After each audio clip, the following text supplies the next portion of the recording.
The Aurora Humanitarian Initiative hosted a panel on climate change and environmental justice during its Human Rights and Humanitarian Forum in Los Angeles in May 2024.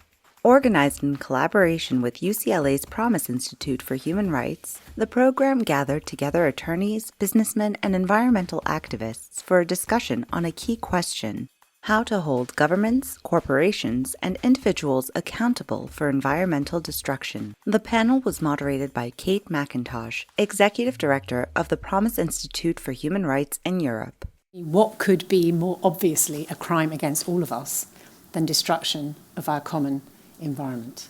The reality is only 15% of the Sustainable Development Goals are on track right now because of all the things happening in the world, so we need to go into overdrive. Paul Polman, former CEO of Unilever and a member of Aurora's selection committee, highlighted the responsibility that corporations must assume not only for their direct operations but also for the damage caused by their entire supply chains. All of these are sources of environmental harm. With regards to the ethnic cleansing of Armenians from Nagorno-Karabakh last year, Polman stressed that companies operating in such regions need to recognize and address their roles within these complex value chains and what it means to benefit from a place that went through ethnic cleansing.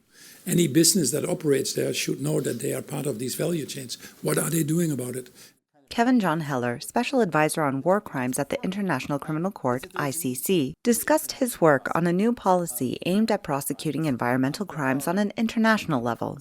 He explained that while the ICC is limited by existing legal frameworks, there is potential to prosecute acts that severely harm the environment as crimes against humanity or war crimes.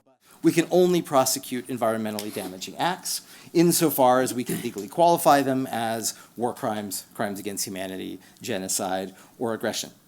Heller emphasized that holding individuals accountable at an international level, particularly those in positions of corporate or government power, can serve as a powerful deterrent against environmental crimes. The threat of criminal prosecution is a very powerful deterrent. William Boyd, co-director of UCLA's Emmett Institute on Climate Change and the Environment, explained how deforestation in regions like the Amazon is often tied to organized crime and illegal economic activities. Particularly in parts of the Amazon, where organized criminal groups, narco-traffickers, and others are diversifying into various activities: drugs, illegal gold mining, land speculation, money laundering. Right? All of this is connected in various ways, and it's organized and transnational increasingly. Boyd stressed the importance of international cooperation and investment to create legal and sustainable livelihoods in these regions.